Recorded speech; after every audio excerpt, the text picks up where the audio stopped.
माझे नाव आहे. मी इयत्ता 4वीत शिकते. माझ्या शाळेचे नाव आहे. माझ्या प्रोजेक्टचे नाव अमेझिंग कॅन्डेड ट्री आणि मला लागणारे साहित्य 2 काचेचे ग्लास, 3 मेणबत्त्या, माचीस, इनो आणि पाणी. आता आपण ग्लासात मेणबत्त्या आहेत त्याच्यामध्ये आता पाणी टाकतो.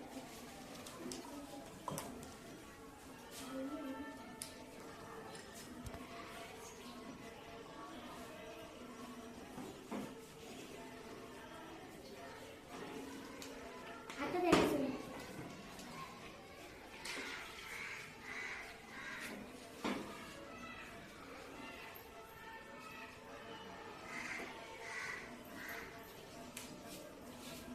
आता त्याच्यामध्ये इनो टाक.